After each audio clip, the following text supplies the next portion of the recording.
আমি নীলফা চৌধুরী মনি আপনার কাছে যেটা শুনতে চেয়েছিলাম যে কয়েকদিন আগে আপনাদের একজন নেত্রী আসিফা আশরাফি পাপিয়া উনি যেটা বলেছেন প্রবাসীদেরকে নিয়ে, প্রবাসীরা একটু মনে কষ্ট পেয়েছে। আপনার কাছে শুনতে চাই যে প্রবাসীদের সম্পর্কে, প্রবাসীদের ভোটের অধিকার বা প্রবাসীদের সম্পর্কে উনি যেটা বলেছেন সেটা আপনি কতটা কিভাবে বিচার করেন? ধন্যবাদ আপনাকে। যারা শুনছেন আমার শুভেচ্ছা অভিনন্দন, আমার সহ আলোচক বৃন্দকে শুভেচ্ছা। এখন আমি আপনার ওই বক্তব্যটা আমি ওইভাবে শুনিনি, তারপরেও আমি পরম্পরায় যেটুকু আমি আজ করেছি বিভিন্ন জন সমালোচনা লিখায়, তাতে আমি ওনারটা যেহেতু শুনি নাই সেটা নিয়ে আমি কথা বলতে চাই না। আমি প্রবাসীদের নিয়ে যে কথাটা বলতে চাই, প্রবাসীরা হচ্ছে এমন বাংলাদেশের দুইটা খাত থেকে বাংলাদেশের অর্থ এনে বাংলাদেশকে টিকিয়ে রেখেছে, দুটো খাত। তার মধ্যে একটা বড়, সবচেয়ে বড় খাতটা হচ্ছে প্রবাসীদের আয়। এই রেমিটেন্সটা না পেলে বাংলাদেশে, প্রত্যেকটা দেশে কিন্তু কিছু ছাপানো টাকা থাকে।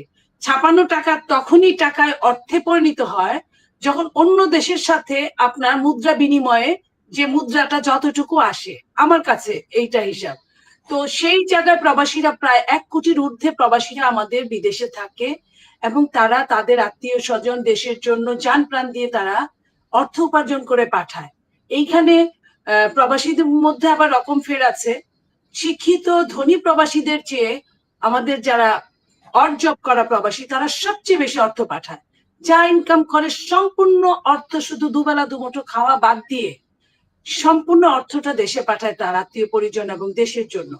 তো আমি প্রথমেই তাদের কথা বলতে গিয়ে তাদেরকে আমি মনের অজান্তে বা জানতে তাদেরকে স্যালুট জানাই, কারণ বাংলাদেশ পৃথিবীর বুকে দাঁড়িয়ে আছে এই প্রবাসী ভাই বোনদের উপর এবং গার্মেন্টসে আমাদের যে ভাই বোনরা কাজ করে তাদের রেমিটেন্সের উপর এখন পর্যন্ত। পরবর্তীতে গার্মেন্টস নিয়ে যে শুল্ক নীতি নিয়ে যা হচ্ছে জানি না কি হবে, তবে আমি এই কথাটা বলি শুধু অর্থই দিচ্ছে তা কিন্তু না। তাদের আরেকটা বড় জিনিস, যারা মানে আপনার থার্ড কান্ট্রি, সেকেন্ড কান্ট্রিতে থাকে, মিডিল ইস্টে থাকে, মালয়েশিয়া বা এইসব দেশে থাকে, তারা তো সরাসরি ম্যাক্সিমাম প্রবাসী যারা বিগত সরকারের, পতিত সরকারের বিরুদ্ধচারণ করার জন্য দেশ ছাড়তে বাধ্য হয়েছে, তারা দেখা গিয়েছে কোনো মতে জীবন ধারণের জন্য যা কিছু যেভাবে পেরেছে একটা দেশে যে অড জব করছে। আবার কেউ কেউ আছে অড জব করে কিন্তু তার টাকার একটা অংশ রাজনীতির জন্য খরচ করে, সেটা তো আছেই। এরপরে যেটা, আমি মিডিল ইস্টের ওই প্রবাসীদের কথা বলতে চাই যারা এই আজকে জুলাই অভ্যুত্থানের মাস, এই জুলাই অভ্যুত্থানে যারা বাংলাদেশের খারাপ অবস্থা দেখে, এত হতাহত দেখে তারা নিজেরা সবকিছু ভুলে যেয়ে, তাদের ওয়াদা ভুলে যেয়ে, শপথ ভুলে যেয়ে তারা কিন্তু মিছিল করেছিল, এই বাংলাদেশ সরকারের বিরুদ্ধে মিছিল করেছিল।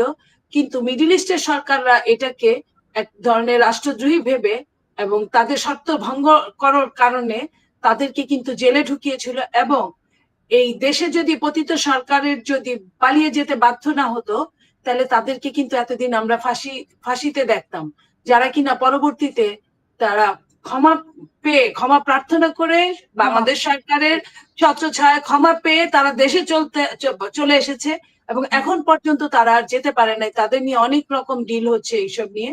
সো এই সবকিছু মিলে, আর যারা উন্নত দেশে আছে, যারা শিক্ষিত, তারা তাদের শিক্ষা দিয়ে এই সরকারের, গত সরকারের এগেনস্টে তারা কাজ করেছে। যারা যেভাবে থেকে থাকেন এবং তারা সেইভাবে প্রত্যেকেই হয়তোবা তারা ইনকামের জন্য, তাদের জীবন গড়ার জন্য, তাদের রাষ্ট্রে যেহেতু সবকিছু দিতে পারে না, তারা হয়তো প্রবাসে পড়ে আছে আমাদেরকে সহযোগিতা করার জন্য, এবং তাদের দেহটাই পড়ে আছে। কারণ আমরা যখন বিদেশ যাই তখন বুঝি তারা আমাদেরকে খাতির যত্ন না করলে কি এমন আসে যায়, বাংলাদেশের কোন এমপি মন্ত্রীর কি হলো তাতে তাদের কি আসে যায়। তারা একটা ছবি তোলার জন্য, একবেলা খাওয়ানোর জন্য, একবেলা নিজেরা নিজেদের অড জব করে, অড ভাবে থাকে, তারা বাড়িতে নিতে পারে না, কিন্তু রেস্টুরেন্টে একবেলা ভালো খাওয়া আমাদেরকে খাওয়ানোর জন্য তাদের কি পরিমাণ না তাদের কষ্ট করতে হয়, ছুটি নিতে হয়। এই যে জিনিসগুলো, এইখানে দেশপ্রেম এত প্রকট যে বিদেশে না গেলে মানুষের মনে হয় দেশের প্রতি ভালোবাসা কতটুকু, এইটা বোধহয় আপনার বলার মতো না। এটা গেলে বোঝা যায়, যারা গিয়েছে তারাই বুঝে। অতএব সেই জায়গাটায় আমি টাচ করতে চাই ওইভাবে ওনারা আমাদেরকে যেভাবে অর্থ বিত্ত ভালোবাসা দিয়ে বাঁচিয়ে রেখেছেন, সেই জায়গাটায় আমি টাচ করতে চাই। তার মানে এই না যে, আমি জানি না পাপি আপা কিভাবে বলেছেন, হয়তোবা পাপি আপা ওই ধরনের চিন্তা ভাবনা করে বলে নাই। আমি পাপি আপার হয়ে, পাপি আপা আমার সিনিয়র এবং আমি তাকে সম্মান করি, আমি তার হয়ে আমি প্রবাসীদের কাছে আমি দুঃখিত বলছি যে নিশ্চয়ই পাপি আপা বুঝবে এবং কারো চেয়ে কোনো অংশে কম ভালোবাসে না। আমি যতটুকু জানি তার 2-3 সন্তান সবাই কিন্তু বিদেশেই থাকে, তার ননদ দেবররা সবাই বিদেশে থাকে। সো সে কিন্তু নিজের মনে করি হয়তো বা তার নিজের হয়তো কোনো তিক্ত অভিজ্ঞতা আছে, সেখান থেকে বলতে পারে, আমি ঠিক জানি না। তবে এই জায়গায় আমি বলছি অবশ্যই বাংলাদেশের যে কোনো নাগরিক ভোটার হওয়ার যোগ্য, ভোট দেওয়ার যোগ্য, এবং তারা যদি সংখ্যায় বেশি হয় তাদের সুবিধার জন্য বাংলাদেশ সরকারের যখন যে সরকার থাকে তাদের জন্য অন্যভাবে চিন্তা করা উচিত। কারণ এই 18-20 কোটি জনগণের যখন 1-1.5 কোটি জনগণ বিদেশ থাকে, এটা আমাদের জন্য বিরাট বিরাট অ্যাচিভমেন্ট। I salute them. আমি এই কথা এক কথায় বলতে পারি যে তারা আমাদের দেশের, এটা যারা মানে ওইভাবে চিন্তা না করবে তারা বুঝতে পারবে না যে তারা পাঠাচ্ছে তাদের ফ্যামিলির কাছে টাকা, ঠিক আছে, কিন্তু টাকাটা তো টাকা আসছে না, ডলার আসছে, পাউন্ড আসছে, আপনার কি রিয়েল আসছে, ইয়েন আসছে, বিভিন্ন ভাবে যে যে দেশে থাকে সেটা যখন বাংলাদেশি টাকায় ভাঙছে তারা, এবং এই টাকাটা দিয়ে বাংলাদেশ সরকার তার পছন্দ মতো জিনিস ক্রয় করতে পারছে, আমদানি করতে পারছে, এটাই হচ্ছে বৈদেশিক নীতি, এটাই হচ্ছে বিদেশ থেকে কেনার, মুক্তবাজার অর্থনীতি থেকে কেনার একটা উপায়। বাংলাদেশি টাকা দিয়ে তো কোনো দেশ দিবে না। আমি যদি আপনাকে আরেকটু বুঝাই, করোনার সময় যখন বিদেশিরা চলে গিয়েছিল, প্রবাসী যারা ছিল তাদের চাকরি চলে গিয়েছিল, ঠিকভাবে তারা অর্থ পাঠাতে পারে নাই, তখন আমাদের দেশের কতটা খারাপ অবস্থা হয়েছিল। এই বৈদেশিক মুদ্রার কারণে যখন বিমানে, যখন বিভিন্ন এয়ারলাইন্স যখন ডলার পাচ্ছিল না, ডলার ক্রাইসিসে ভুগছিল, তখন আমরা আরো বুঝতে পেরেছি যে আমাদের কি অবস্থা। তারা প্রত্যক্ষভাবে তাদের পরিবারকে দেয়, কিন্তু পরোক্ষভাবে কিন্তু রাষ্ট্র, সরকার এটা পায়। দেশি সবচেয়ে লাভবান হয়। অসংখ্য ধন্যবাদ নীলুফার চৌধুরী মনি। আমাকে নিশ্চয়ই শুনতে পাচ্ছেন। আমি সাকিব আলী ভাই আপনার কাছে, সাকিব আলী আপনার কাছে যেটা জানতে চাই যে প্রবাসীদের ভোটের অধিকার নিয়ে কথা বলতে গিয়ে আসলে পাপি আপা কিছু কথা বলেছেন যেটা খুবই আপত্তিকর, আসলেও আপত্তিকর কথাগুলো। সেটা নিয়ে প্রবাসীদের, আমি সেখানে যাচ্ছি না, আমি যাচ্ছি যে প্রবাসীদের ভোটের অধিকার সম্পর্কে আপনার মতামত। আরেকটি বিষয়, গোপালগঞ্জে যেটা ঘটে গেছে সেটা অনেকেই মনে করছেন যে রাজনীতির জন্য একটা অশনি সংকেত। আপনি এটার সাথে একমত কিনা? আইএসপিআর এর পক্ষ থেকে যেটা বলা হয়েছে যে গোপালগঞ্জে সেনাবাহিনী আত্মরক্ষার্থে বল প্রয়োগ করেছে এবং সেখানে প্রশ্ন উঠেছে যে কি কেন গুলি ছুড়েছে, চারজনের হত্যার কথা বলা হয়েছে, যে 4 জন মারা গিয়েছেন এবং তাদের মনে হয় ময়না তদন্ত করা হচ্ছে না, সেগুলো নিয়ে প্রশ্ন উঠেছে। আপনার কাছে একটু শুনতে চাই। জি ধন্যবাদ। প্রথমত শেখ হাসিনার সময়ে বিশেষ করে আপনার 28শে অক্টোবর বিএনপির যে মিটিংটা ছিল সেটা যখন পণ্ড করে দেওয়া হলো, তখন কিন্তু বাংলাদেশে যারা, বাংলাদেশে এবং বাংলাদেশের বাইরে যারা সামাজিক মাধ্যমে কাজ করছিল এবং ওই সরকারের উপর, শেখ হাসিনা সরকারের উপরে কিভাবে চাপ আপনার প্রয়োগ করা যায় সেটা নিয়ে যখন চিন্তা করছিল, তখন কিন্তু আমাদের প্রধান চিন্তাই ছিল কিন্তু প্রবাসীরা। এবং আমার মনে হয় প্রবাসীদের ইনকাম এবং প্রবাসীরা কিভাবে এটা ঠেকাবে, প্রবাসীরা যদি টাকা না দেয় তাহলে দেশের অর্থনীতির কি হয়, এগুলো নিয়ে কিন্তু তখন অনেকেই অনেকবার কথা বলেছে। আমি আমার মতো করে বলেছি, অন্যান্যরা যারা ছিল তারাও বলেছে।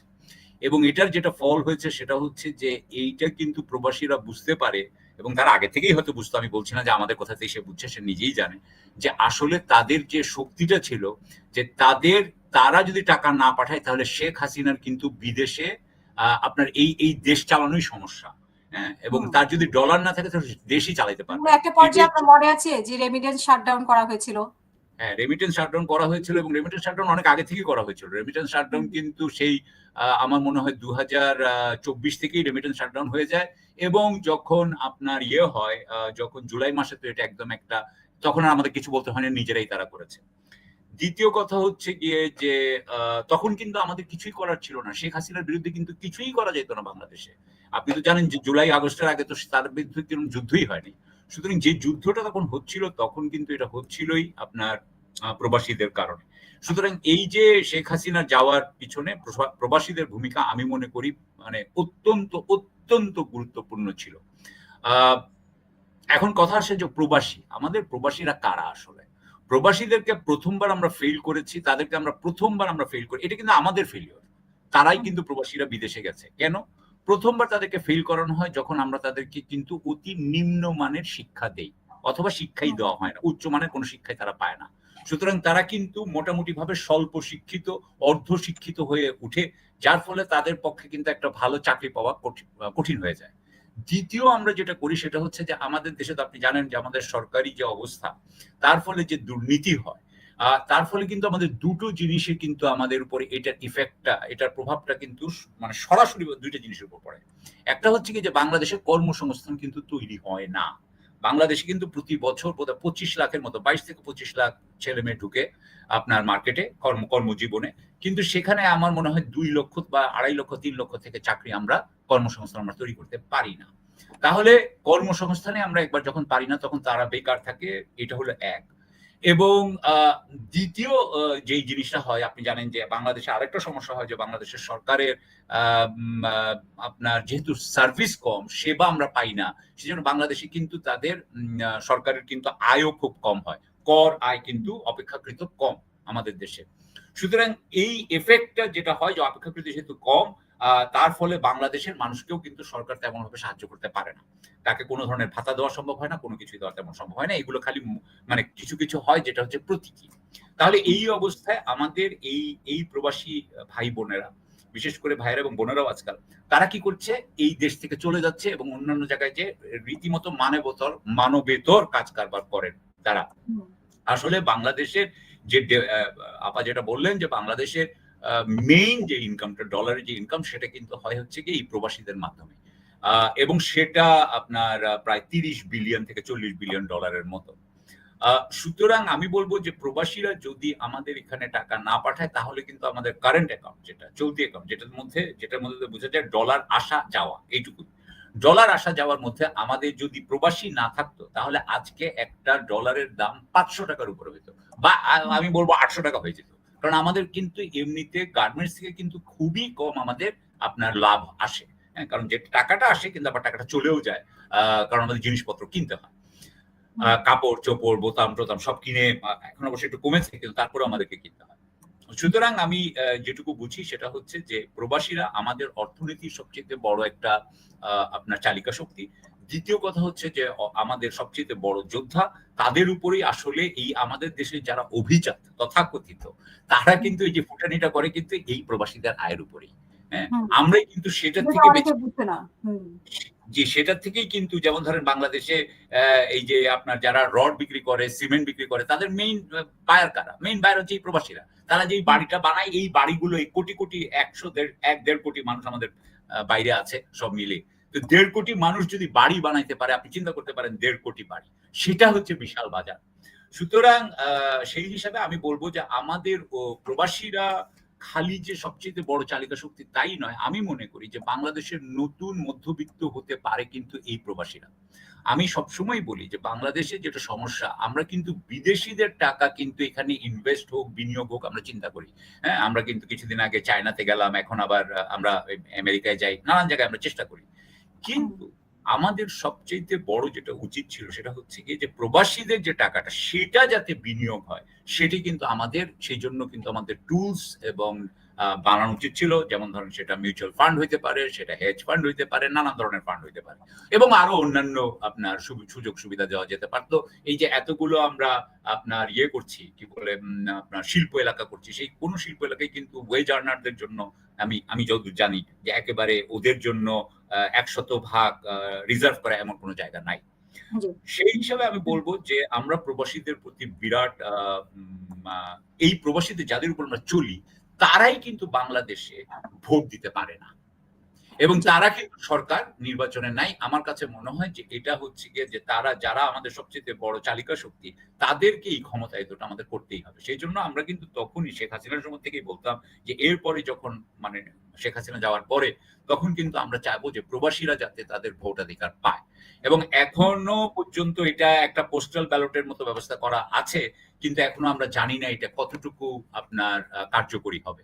সুতরাং এখানেও কিন্তু এক ধরনের, আমি বলবো যে আপনাকে বললাম যে এর আগে শিক্ষাতেও আমরা তাদেরকে করি, বঞ্চিত করি, তারপরে আপনার কর্মসংস্থানে বঞ্চিত করি, তারপরে আমরা এখন কিন্তু ভোটেও আমরা বঞ্চিত করি। সো আমি আশা করব যে আমরা যাতে এই তাদেরকে ভোটের মধ্যে আনতে পারি, এবং আমরা যদি আনি তাহলে যেটা হবে বলে আমি মনে করি, এখানে কিন্তু আরেকটা জিনিস আছে। এই জিনিসটা কিন্তু আমরা ভুলে যাই যে প্রবাসী যারা আছে ১-১.৫ কোটি, তাদের আবার আপনার ১ কোটি যদি ধরি, তাদের ৫ জন যদি করে ফ্যামিলির মেম্বার হয়, তাহলে ৫ কোটি লোক কিন্তু। ৫ কোটির মধ্যে যদি ৩ কোটিও ২ কোটিও যদি ভোটার হয়, এরা যেটা হচ্ছে এই প্রবাসীরা যেহেতু বিদেশে এমন দেশগুলোতে থাকে যেখানে কিন্তু ব্যবস্থাটা সিস্টেমটা কিন্তু কাজ করতেছে, সুতরাং তাদের মধ্যে কিন্তু এক ধরনের হায়ার এক্সপেকটেশন আছে তাদের মধ্যে কিন্তু, এবং এই হায়ার এক্সপেকটেশনটা থাকাটা আমাদের জন্য অত্যন্ত জরুরি বলে আমি মনে করি।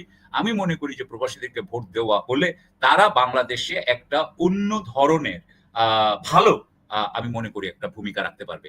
তাদেরকে কিন্তু বোকা বানানো সহজ হবে না। সুতরাং আমি মনে করি যে যেহেতু তাদেরকে বোকা বানানো সহজ হবে না, তবে এটাও ঠিক, এটাও একটা জিনিস আমাদেরকে মনে রাখতে হবে যে আমাদের অনেক প্রবাসী কিন্তু ইসলামিক মানে যেহেতু জিসিসি কান্ট্রিতে থাকেন, গালফ কোঅপারেশন কাউন্সিলের কান্ট্রি গুলোতে থাকেন দেশে, এবং মালয়েশিয়াতেও থাকেন, এদের অনেকের মধ্যেই কিন্তু ধর্মীয় আচার ব্যবহার, আচার অনুষ্ঠান এগুলোর ব্যাপারে হয়তো বা একটু বেশি আপনার অর্থোডক্সি থাকতে পারে। তারা হয়তো এইসব ব্যাপারে হয়তো একটু আপোষহীন হইতে পারে।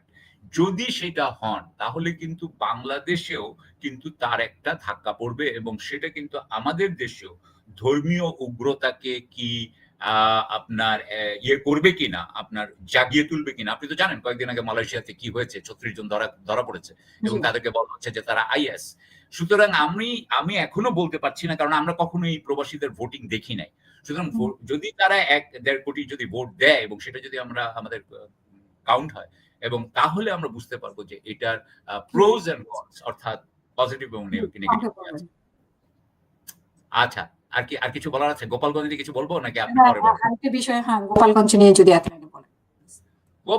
গোপালগঞ্জ নিয়ে বলার আমার মনে হয় আমি পরে আসি, কারণ গোপালগঞ্জে আমি এখন বর্তমানে গণতন্ত্রের নিয়ে একটু ঝামেলায় আছি। কারণ আমি কিছু কিছু জিনিস পড়ালেখা করে আমি তো সাধারণভাবে আমার তো একাডেমিক ট্রেনিং খুব খারাপ। সো আমি যেই জিনিসগুলো দেখি সেটা হচ্ছে যে এই যেটা হইলো আপনার গোপালগঞ্জে, সেটা হইতোই কারণ হচ্ছে যে দলাদলি হচ্ছে গণতন্ত্রের একটা পার্ট। এবং আজকে থেকে ২৪০০ বছর আগে গণতন্ত্রের বিরোধিতা করেছিলেন কিন্তু প্লেটো। আপনার মনে রাখতে হবে যে পশ্চিমা জগতের যিনি সবচাইতে জ্ঞানী মানুষ হিসাবে চিহ্নিত হন বা পরিচিত, তার নাম হচ্ছে গিয়ে আপনার সক্রেটিসকে কিন্তু মারা হয়েছিল কিন্তু একটা জাতীয় সংসদের ভোটের মাধ্যমে। হ্যাঁ, ৫২ জন কিন্তু ৫২% ভোট দিয়েছিল তাকে মারার জন্য, এবং ৪৮% দিয়েছিল তাকে বাঁচিয়ে রাখার জন্য। শেষ পর্যন্ত তিনি হেমলক পান করে মরতে হয়। ব্যাপারটা হলো কি যে গণতন্ত্রের মধ্যে কিন্তু যে দলাদলি হয়, এবং সেই দলাদলিতে কিন্তু আমরা আটকে পড়ি, এবং এই দলাদলিটা কিন্তু মেইনলি হইল গিয়া কিন্তু যুক্তিযুক্ত বিচারে হয় না, এটা কিন্তু আবেগ তাড়িত হয়। সুতরাং আমাদের এনসিপি যখন ইয়েতে যাচ্ছিল, যখন আপনার গোপালগঞ্জে যাচ্ছিল, তাদের বোঝা উচিত ছিল যে ওনারা যেমন এনসিপি যেমন আবেগ তাড়িত হয়, এনসিপির সমর্থকরা যেমন আবেগ তাড়িত হয়, তেমনি আওয়ামী লীগের যারা সমর্থক তারাও আবেগ তাড়িত হবে। সুতরাং সেই হিসাবে একটা আবেগ তাড়িত গোপালগঞ্জ হচ্ছে কি তাদের একটা তীর্থস্থান। এর আগে ৩২ নম্বরে যা হয়েছে সেটাও তাদের একটা তীর্থস্থান। সুতরাং প্রথম তীর্থস্থান ভেঙে দ্বিতীয় তীর্থস্থানে তারা যখন গেছে, আমার কাছে মনে হয়েছে যে এটা অনেকটা প্রভোকেশন।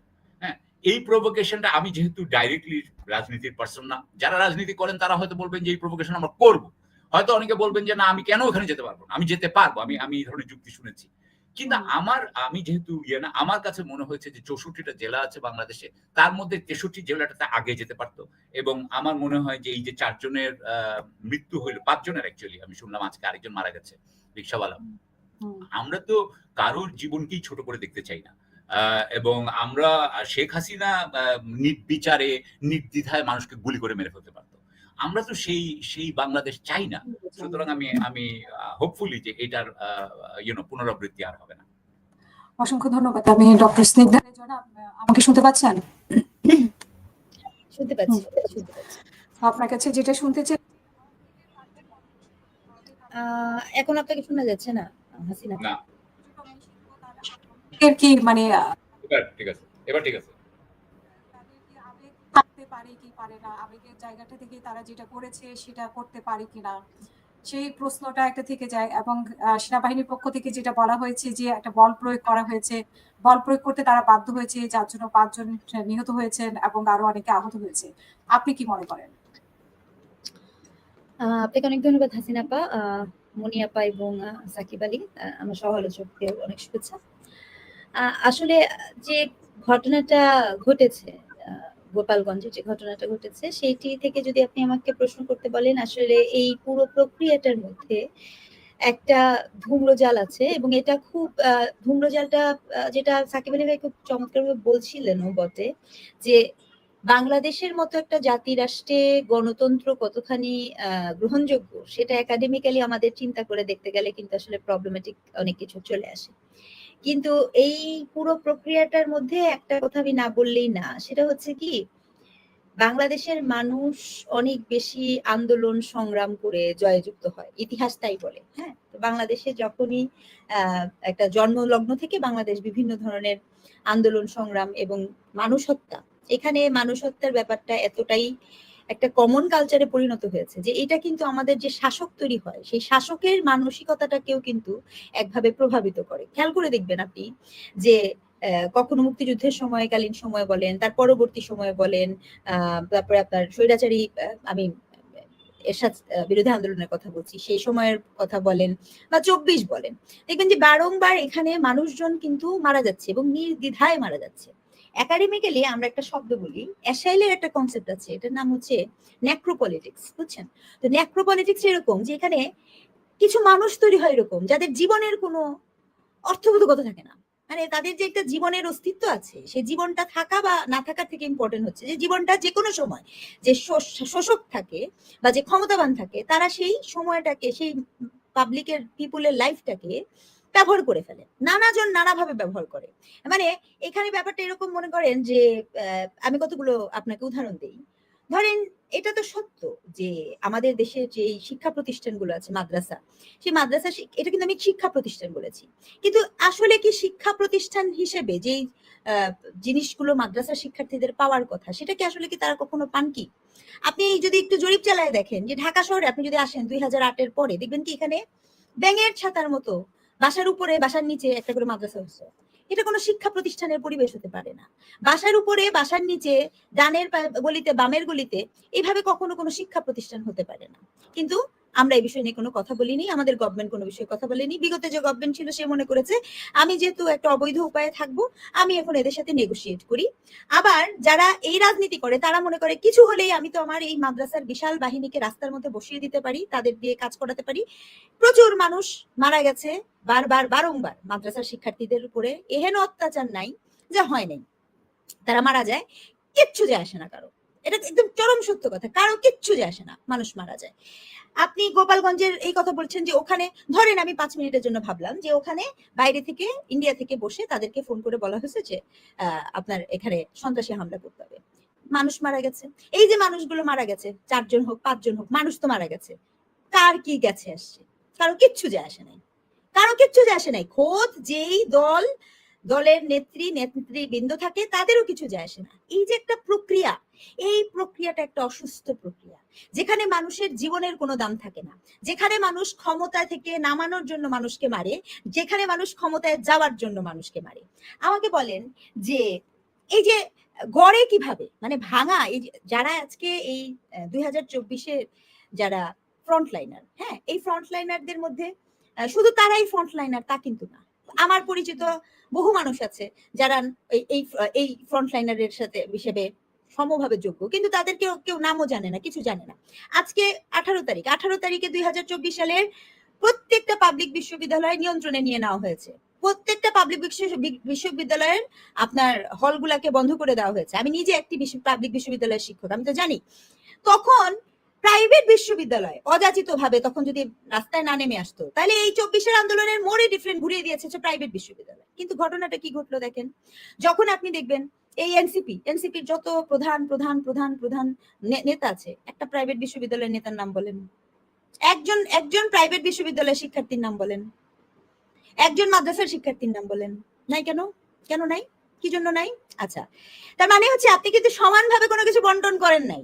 এই যে একটা কেন্দ্রীভূত ভাবে ভাবনা, এই ভাবনা কিন্তু আমাদের মধ্যে থাকে। এখন এর থেকেও দুঃখজনক আপনি কিছু বলতে চাচ্ছেন? কেউ আমি বলছি আবারও ফটো ওইখানে। জি আপা, আর কিছু বলবেন আপা? না না না, আমি এটি মনে করে দিলাম ওইখানেও কোটা প্রবেশ করেছে, ঢাকা বিশ্ববিদ্যালয় শুধু। হ্যাঁ হ্যাঁ হ্যাঁ, কোটা না মেধা, কোটা না মেধা বলে আপনি সব জায়গায় কোটা কোটা। আর হচ্ছে ঢাকা বিশ্ববিদ্যালয় হচ্ছে ব্রাহ্মণ, বুঝছেন, মানে ওটা হচ্ছে ব্রাহ্মণদের কোটা। মানে যত কিছু আছে দেখবেন এই পুরাটা জায়গা গত একটা বছর ধরে যত পদ পদবি কৃতিত্ব আপনি যখনই দেখবেন যে এটা দেখবেন যে একচ্ছত্র ভোক্তাকারী হচ্ছে ঢাকা বিশ্ববিদ্যালয়। কিন্তু একটা অভ্যুত্থান কোনো বিশ্ববিদ্যালয়ের না, একটা অভ্যুত্থান কোনো রাজনৈতিক দলের না, একটা অভ্যুত্থান কোনো ব্যক্তিরও না। অভ্যুত্থান মানে কি? গণ অভ্যুত্থান, মানুষের অভ্যুত্থান, তাই না?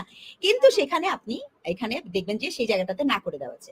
গোপালগঞ্জে দেখেন, গোপালগঞ্জের আপনি যাবেন, গতকালকে কি ছিল? গতকালকে ছিল হচ্ছে আবু সাইদের মৃত্যুবার্ষিকী, দুদিন আগে যেদিন এই গোপালগঞ্জের ঘটনাটা ঘটে। হ্যাঁ, আবু সাইদের মৃত্যুবার্ষিকী। আবু সাইদের মাও বললো যে তার কোনো উপদেষ্টা কেউ তার সাথে যোগাযোগ করে নাই। আবু সাইদের মা কিন্তু এটা বলেছে। কিন্তু আপনি সেদিন আগে থেকে পূর্ব ঘোষিত এই হিসাবে আপনি গিয়েছেন কোথায়? গোপালগঞ্জে। আচ্ছা, গিয়েছেন, ভালো কথা। আপনি তো একটা রাজনৈতিক দলের ব্যানারে গিয়েছেন। আপনি যখন ওখানে যান, তো এটা তো পূর্ব ঘোষিত ছিল, পূর্ব ঘোষিত কর্মসূচি ছিল। দেশের যে রাষ্ট্র ব্যবস্থা আছে, সরকার ব্যবস্থা আছে, তারা জানে না যে গোপালগঞ্জে যাওয়া হবে, সেখানে যে এই ধরনের কোনো একটা সংকট হতে পারে। আচ্ছা, আবার আপনি যখন গোপালগঞ্জে যান, গোপালগঞ্জে যে আপনি যে ভাষা ব্যবহার করেন, স্বরাষ্ট্র উপদেষ্টা যে গোয়েন্দা তথ্য ছিল, কিন্তু এতটা হবে সেটা অনুমান করতে পারেননি। তাহলে তো বলবো যে মানে দূরদর্শিতার অভাব বলবো, নাকি আমরা একটা চান্স নেই সেই ধরনের কিছু বলবো, সেটা একটা বিষয়। হ্যাঁ, তো এখন আপনি ওখানে যে আবার যারা গেলেন, যারা নেতৃস্থানীয় যারা গেলেন, তাদের ভাষা আমি একটু মনে করিয়ে দিতে চাই। এখানে কিন্তু তারা আর শিক্ষার্থী না, তারা কিন্তু একটা রাজনৈতিক দলের প্রচারণা করতে গেছেন। রাজনৈতিক দলের প্রজ্ঞার ভাষা আর একজন শিক্ষার্থীর ভাষা, আন্দোলনকারীর ভাষা যে এক হয় না, এই প্রজ্ঞাটা কিন্তু আসলে নিতে হবে। আপনি ওখানে গেছেন, আপনার ওখানে বসে আমাকে একটা কথা বলেন। আমার মনে আছে যে শেখ হাসিনা যখন ক্ষমতায় ছিল, তখন জিয়ার রহমানের কবরস্থান নিয়ে শেখ হাসিনা যাহা কিছু করেছিল সংসদ থেকে শুরু করে, সেটা কি কোনোভাবে কামনীয় ছিল? তাতে কি মানুষ খুব আনন্দিত বোধ করেছে? কারো দল করা লাগবে না, দলের কথা আমি বলছি না। একইভাবে আপনি শেখ মুজিবুর রহমানের মানে যেটা জন্মস্থান, সেখানে যে আপনি যেভাবে যে ভাষায় কথা বলছেন এবং সেখানে যে তার যেখানে কবর, সেটাও আপনি এগুলো কোন ধরনের বিদ্বেষপূর্ণ একটা চর্চা, কোন ধরনের অসুস্থপূর্ণ চর্চা করে কি লাভ? করে কি লাভ? কে কে কে ফায়দাবানটা কে হবে? নিশ্চিহ্ন করে দেওয়া, ফেসিবাদের নিশ্চিহ্ন করে দেওয়া, ফেসিবাদকে নিশ্চিহ্ন করে দেওয়া। বিএনপি কে নিশ্চিহ্ন করতে পারছে শেখ হাসিনা গত 15 বছর ধরে, 16 বছর ধরে নিশ্চিহ্ন করতে পারছে? মানে আপনি কি মনে করেন যে মানুষের অস্তিত্ব, শোনেন, জায়গায় জায়গায় ছবি আর জায়গায় জায়গায় ভাস্কর্য যেমন সম্মান দেয় না, জোর করে সবকিছু ভেঙে কারো নামও মুছা যায় না। এই সিম্পল গ্রামার যদি আপনি না বুঝতে পারেন, আপনাকে রাজনৈতিক প্রজ্ঞা দিয়ে এটা বুঝতে হবে, আপনি মানুষের মন জয় করার মধ্যে দিয়ে বুঝতে হবে। ওই যে মানুষগুলো মারা গেল কেন? আজকে সেনাবাহিনী ওখানে যাওয়ার পরে সেনাবাহিনীর বিষের ভিতরে আশ্রয় করতে হলো, এতে কি ভালো হলো? এতে কি ব্যাপারটা কি ভালো হলো? এতে কি ওই রাজনৈতিক দলের যে নেতৃবৃন্দ ছিল তাদের ইমেজটার কোনো ভালো হয়েছে? ভালো হয় না এই গল্পটা। এই যে একটা দূরদর্শিতা, কোনো কিছু ভেঙে ফেলা একটা যেমন স্কিল, তার থেকে হাজারটা কঠিন স্কিল হচ্ছে কোনো কিছু তৈরি করা। বাংলাদেশের সংকট হচ্ছে, বাংলাদেশে খালি মানুষ ভাঙ্গি, বাংলাদেশে মানুষের গড়তে পারে না। যদি করতে পারতো তাহলে আপনার 54 বছর পরে যে এসে আমরা আজকে এই জায়গায় এসে করতাম না। আমাদের কোনো রাজনৈতিক প্রজ্ঞা নাই, আমাদের রাজনৈতিক বয়ান নাই, এবং সবচেয়ে গুরুত্বপূর্ণ বিষয় দূরদর্শিতা আর নেতৃত্বের ঘাটতি একদম ভয়ঙ্কর জায়গায় এসে আমাদেরকে আজকে এখানে দাঁড় করিয়েছে। অসংখ্য ধন্যবাদ। আমি নিরুফা চৌধুরী মনি, যেটা নাহিদ ইসলাম আজকে বলেছে যে লড়াই তাদের শেষ হয় নাই, আরেকটি লড়াই হবে এবং সেটা অনেকের বিরুদ্ধে হবে।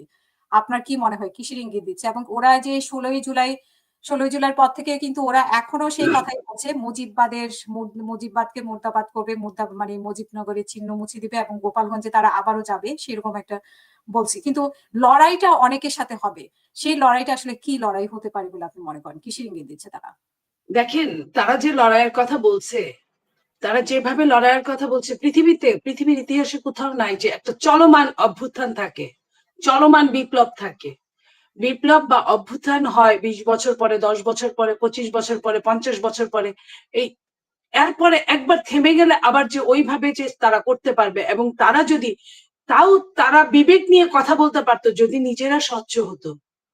যে জায়গায় শেখ হাসিনা 15.5 বছরে যা করেছে, শেখ হাসিনার ড্রাইভারের কথা, পিয়নের কথা বলছে 400 কোটি টাকার মালিক, আর সেইখানে 7 মাসের জায়গায় একজন উপদেষ্টার এপিএস এর সেটাও 350-400 কোটি টাকার মালিক।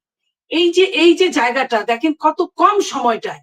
তো তারা কিভাবে বলে, যখন আপনার কি বলে আইফোন নিয়ে কথা হয়, আমরা শুনি বড় বড় নেতারা কোথায় আইফোন দিয়ে যাবে, একজন নারীর কাছ থেকে যখন 48 লক্ষ টাকা নেওয়া হয়, বা আপনার বসুন্ধরা নিয়ে যে কথাগুলো হচ্ছে, অফিস নিয়ে যে কথাগুলো হচ্ছে, আপনার কি বলে ইফতার খাওয়া নিয়ে যে খাদ্য মানুষকে দাওয়াত করে যে 5 স্টার হোটেলে যেভাবে খাওয়ালো, আমি তো আওয়ামী লীগ বা ওই টাইপের বা বিএনপির কথা যখন বলে, তখন এরা তো অনেক বছরের পুরানো সংগঠন, তারপরেও তো তারা রাগঢাক করে।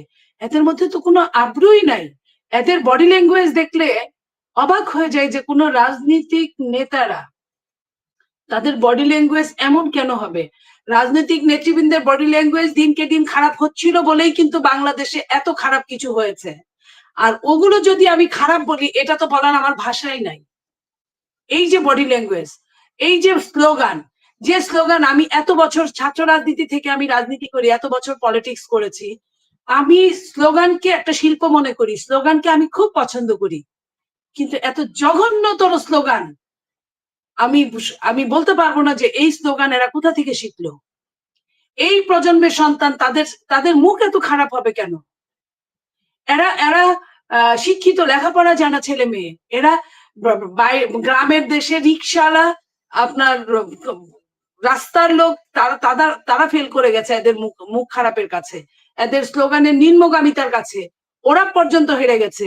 তা আমরা কি এই জন্য আমাদের সন্তানদেরকে লেখাপড়া শিখিয়েছি? এই জন্য কি ওদের কাছে আমরা, একজন সন্তান মাঠে নেমেছে তো 2 জন বাবা মার সাথে নেমেছে? এমনি কি এই আন্দোলন সাকসেস হয়েছে? রাজনীতিক নেতারা তো ছিলই, রাজনৈতিক দল তো মাঠে 15 বছর, 16 বছর, 18 বছর যাবত আছে। তারপরেও ওদের ভালোর জন্য প্রত্যেকটা বাবা মা দাঁড়িয়ে থেকেছে এই স্লোগান শুনবে বলে। আমি যদি বলি কাউকে যে তুমি আনসিভিলাইজড, বাংলায় অসভ্য, আমি যদি তোমাকে বর্বর বলি, অসভ্য বলি, সমস্ত সভ্যতার বাইরে, এটার চেয়ে খারাপ গালি আর পৃথিবীতে কিছু হতে পারে না। আপনাকে তারপরে এই যে আমি যে এত বড় খারাপ গালিটার কথা বলছি, এই গালি ওদের স্লোগানের কাছে কিছুই না। যেটা আপনি স্বাগত, এরা সংসদে যেতে চায়, হাসিনা আপা এরা সংসদে যেতে চায়। সংসদের কিন্তু আলাদা একটা ম্যানার্স আছে। সংসদে যদি আপনি একদম একটা মিথ্যাবাদীকে মিথ্যাবাদী বলেন, আপনার ওই শব্দটুকু এক্সপান্স হয়ে যায়। আপনাকে বলতে হয় অসত্য বলেছেন আপনি, সত্যের অপলাপ করেছেন আপনি। এইটা যদি একটা মিথ্যেকে মিথ্যে বলা যাচ্ছে না, জান একদম 100% সত্যি যে সে মিথ্যে কথা বলছে, ওটাকেও আপনি মিথ্যে বলতে পারবেন না, আপনাকে ঘুরায় পেঁচিয়ে অসত্য বলতে হবে। আর এই ছেলেমেয়েরা, এই প্রজন্মের ছেলেমেয়েরা, এরা কি শিখাবে তার পরের প্রজন্মকে? আমার হিসাব মিলে না এটা। আর আপনি যে প্রশ্ন করেছেন যে কাদেরকে বুঝাচ্ছে, ওরা নির্বাচন চায় না। নির্বাচন না চাওয়ার জন্য যারা নির্বাচনে পাশ করতে পারবে তাদেরকে ওরা 1 নম্বরে এনিমি মনে করে। তারপরে যারা তাদের সাথে বসে নির্বাচন চায়, যারা অ্যালায়েন্স করে, তাদেরকে এনিমি মনে করে। এবং তারা দেশটাকে, এটা গোপালগঞ্জের ঘটনাটাকে আমি নির্বাচন না হওয়ার একটা পরিকল্পনা, ষড়যন্ত্রের পরিকল্পনার কথা আমি এক কথায় বলতে পারি, আমার হিসাব যা বলে। নইলে গায়ে পড়ে 1 বছর আগে যেটা হয়েছে, সরকার পালিয়ে গেছে, বায়তুল মুকাররমের খতিব পর্যন্ত পালিয়ে গেছে, আপনার হাইকোর্টের, সুপ্রিম কোর্টের চিফ জাস্টিস পর্যন্ত পালিয়ে গেছে, সেই দেশে একটা দেশের স্পিকার পর্যন্ত পালিয়ে গেছে।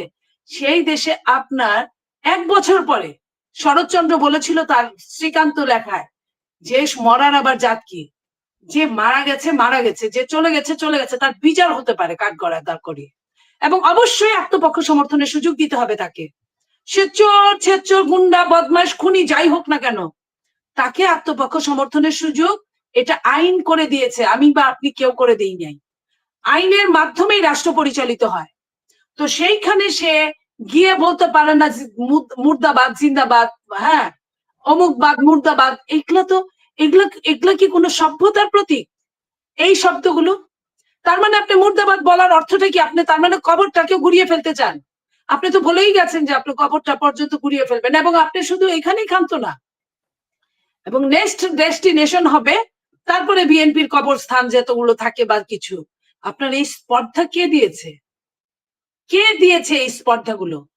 এবং আপনি এখানে দেখেন, আমি আইন শৃঙ্খলা রক্ষাকারী বাহিনীকে যেমন আমি ধন্যবাদ জানাতে চাই, ঠিক তেমনি আবার প্রশ্ন করতে চাই। তারাও বিবেকের কাঠগড়ায় তারাও কিন্তু আসামি এখানে। কারণ আমি যে ছেলেটাকে দেখলাম যে সে পড়ে আছে, তাকে পা দিয়ে মারানো, এটা মেনে নেওয়ার মতো না। এই যে গলার মধ্যে বুকের মধ্যে, এটা মেনে নেওয়ার মতো না। আর এক পক্ষকে আপনি নিশ্চিদ্র নিরাপত্তা দিবেন, আরেক পক্ষকে যেখানে আমরা যখন দেখি যে কোথাও কোনো সমস্যা হতে পারে, কোন রাজনৈতিক দল এবং পাল্টা দল সমস্যা হতে পারে, তখন আইন শৃঙ্খলা রক্ষাকারী বাহিনীকে ওই ক্ষমতা দেওয়া আছে 144 ধারা জারি করার জন্য। সেইখানে সেটা জারি না করে তাদেরকে তারা স্কট করে বরিশাল থেকে নিয়ে আসছে গোপালগঞ্জে, এবং গোপালগঞ্জের মানুষ সকালবেলা আপনার পুলিশের গাড়ি ভাঙচুর হয়েছে, ইউএনএর গাড়ি ভাঙচুর হয়েছে, তখনই তো বোঝা গিয়েছে যে যেখানে আইন শৃঙ্খলা রক্ষাকারীকে মানছে না সেখানে তাদেরকে তো মানবেই না। আপনার এই ছেলেদের এই এনসিপির, যেটা স্নিগ্ধা বললো ঠিকই, তাদেরকে ছেলে বলা ঠিক না, তাদের দল এনসিপি এখনো যদিও নিবন্ধন পায় নাই, তারপরেও আমি বলবো এই এনসিপি কে তারা স্কট করে নিয়ে আসলো, বিশেষভাবে যত্ন সহকারে নিয়ে আসলো, অথচ অন্যদের কাছে ওই পাশে অপর পক্ষে 4-5 জন মারা গেল। এটা কোন দেশের? এটা কি কোনো রাষ্ট্রীয় আইন? যখন এইসব চলছিল তখন আপনার সরকারের ছত্র ছায় সরকার নিজে পুলিশের ট্রায়াল রুমে, পুলিশের যেখান থেকে এইসব দেখা যায় সেই কন্ট্রোল রুমে, পুলিশের কন্ট্রোল রুম থেকে আপনার তারা যারা দেখলো তারা কোন আইনের ক্যাটাগরিতে তারা ঢুকেছিল, ওখানে সর্বোচ্চ স্বরাষ্ট্র উপদেষ্টা যেতে পারে, আর বাইরে কেউ যেতে পারে না। তাইলে তারা কোথায়? রাষ্ট্রের আইনটা, যারা আইন প্রণয়ন করে, যারা আইনের উপরে থাকে, তারা যদি আইন না মানে, তাহলে আইনের যারা রক্ষক তারা আইন মানছে না, আর আইনের সাধারণ জনগণ আইনের ক্যাটাগরিতে মারা যাচ্ছে, এটা তো হতে পারে না। আমার সবচেয়ে যদি ক্ষতি করে আওয়ামী লীগ, এই সন্ত্রাসী বাহিনী, এই আপনার ফ্যাসিস্ট, এই আপনার হায়ানা, এই আপনার মাফিয়া, সেটা বিএনপি কে করেছে। আমরা সবচেয়ে বেশি এদের প্রতিশোধ নিব আমরা, কিন্তু আমরা তো আইন নিজের হাতে তুলে নেই নাই। আমাদের নিজের ঘরে আপনার ব্যবসায়ীকে কেন্দ্র করে, এটা কিন্তু কোনো রাজনীতিকে কেন্দ্র করে না, ব্যবসায়ীকে কেন্দ্র করে বিভৎস হত্যাকাণ্ড হয়েছে, আমরা অস্বীকার করি না। কিন্তু আমার হত্যাকাণ্ডের সঙ্গে আপনার বাজে স্লোগান দিয়ে মিছিল করার আপনি কে? আপনি বড়জোর কাকে বলতে পারেন? আপনি সরকারকে বলতে পারেন সরকার বিচার করে না, সরকারের বিচারহীনতায় এত মব মানুষ হাতে তুলে নিতে পেরেছে। তাহলে আপনি সরকারের কাছে জবাবদিহিতা না চেয়ে আপনি লন্ডনে তারেক রহমানের কাছে জবাবদিহিতা করার চাওয়ার আপনি কে? এই স্পর্ধাটা আপনাকে কে দিয়েছে? তো এইসব নিয়ে কোনো বিচার যখন না হয়, সরকার যখন খাপটি মেরে থাকে, চুপটি মেরে থাকে, তখনই কিন্তু গোপালগঞ্জের ঘটনাগুলো ঘটে। আমি বলবো এটা যদি গোয়েন্দা সংস্থার কাছে এই রিপোর্ট থেকে থাকে, গোয়েন্দা সংস্থা কেন জানালো না যে এই প্রোগ্রাম বন্ধ করা হোক? আমরা এরকম বহু প্রোগ্রাম বন্ধ করে চলে আসছি বা বন্ধের শিকার হয়েছি। তো এটা এরা এমন কি, এনসিপি কি ব্রাহ্মণ আর সবাই কি নমশূদ্র? যে এনসিপি যা করবে সেটা কি সবসময় প্রাধান্য দিয়ে সরকার তার জন্য মরিয়া হয়ে যাবে, তার জন্য কন্ট্রোল রুম থেকে কন্ট্রোল করতে হবে? এটা কেন হবে? তাইলে যে বিএনপির মহাসচিব মির্জা ফখরুল ইসলাম আলমগীর সাহেব বলেছিলেন যে এই সরকারের নিরপেক্ষতা নিয়ে আমাদের সন্দেহ আছে, এই সরকারের নিরপেক্ষতা নিয়ে যদি সত্যি সন্দেহ থাকে তাহলে তার আন্ডারে আমরা নির্বাচন করব কিনা সন্দেহ আছে, এটা তো উনি বলেছিল। এখন আমার মনে হয় এই নির্বাচনকে কেন্দ্র করেই এত সব ঘটন পটিয়সী। কারণ আপনার নির্বাচন হতে দেওয়া যাবে না, কারণ নির্বাচন হলে বিএনপি যদি ক্ষমতায় আসে তাহলে আমাদের তো কাউকেই মানবে না। আমরা তো এমনিই রাষ্ট্র চালাচ্ছি, রাষ্ট্র যারা চালাচ্ছে তাদেরকে আর নতুন করে রাষ্ট্রের কয় সিট পাবে বা পাবে না, জামানত বাজেয়াপ্ত হবে কি হবে না, এইসব চিন্তা করে তারা তো আপনার ওই কাজগুলো করে নাই। তারা যে চিন্তাটা করেছে এনি হাউ, তারা তো ওপেন বলেছে যে আগামী 5 বছর ডক্টর ইউনূস সাহেবকে প্রধানমন্ত্রী দেখতে চাই। এইটা অন্য কেউ বলে নাই, বড় বড় এনসিপি নেতারা বলেছে। এই এনসিপির একজন নেতা গত পরশুদিন গোপালগঞ্জে দাঁড়িয়ে বলেছে একটা জেলা যে সরকার সামলাইতে পারে না সে সরকার কিভাবে নির্বাচনের কথা চিন্তা করে। তো একটা জেলা আপনার সামলানো আর নির্বাচন কি এক জিনিস নাকি? নির্বাচন আর একটা জেলা সামলানোর মধ্যে আকাশ পাতাল তফাৎ। আপনার যখন তত্ত্বাবধায়ক সরকার আসছে 3 মাসে নির্বাচন দেয় নাই। আপনার যখন বিএনপির নেতৃত্ব দেশনেত্রী বেগম খালেদা জিয়া যখন 96 বলেছিল যে আমাকে একটা নির্বাচন না করতে দিলে আমি কিভাবে আইনটা বানাবো তত্ত্বাবধায়কের, এবং উনি যে নির্বাচন করেছিল এত জ্বালাও পোড়াওয়ের মধ্যে, তখন কি নির্বাচন হয় নাই? তো এটা কাকে কি বুঝাচ্ছে তারা? এইসব তারা যাদের কোনো অভিজ্ঞতা নাই, ওই যে বলে না কবি বলেছিল যারা অন্ধ তারা সবচেয়ে আর চোখে দেখে বেশি। তো এই ছেলেরা যারা কোনোদিন রাজনীতি করে নাই, যেই দিন থেকে শেখ হাসিনার আন্দোলন শুরু 15.5 বছর, তখন তারা ফিডার খায়। তো সেই তারা এখন রাজনীতি শিখাচ্ছে, ঘাড়ে চড়ে নেতাদের কান ধরে বসে আছে। তারা বাংলাদেশের মানুষকে রাজনীতি শিখাচ্ছে। এই যদি রাজনীতি শিখানোর হাল হকিকত যে আমি স্লোগান দিয়ে মুজিববাদ মুর্দাবাদ বলবো, এটা যে কোনো জায়গায় আপনার বাড়িতে গিয়ে আপনি যদি দেওয়ালে যতই পিঠ থেকে যাক না কেন, আপনার বাড়িতে যে যদি কেউ বলে আপনি কিন্তু তারপরেও গর্জে ওঠার চেষ্টা করবেন। তো এটা ওদের বাড়িতে গিয়ে এই এনসিপি কি সারা বাংলাদেশে এই নেতা কয়েকটা ইলেকশন করবে? ইলেকশন তো করবে ওই এলাকার কোনো একজন।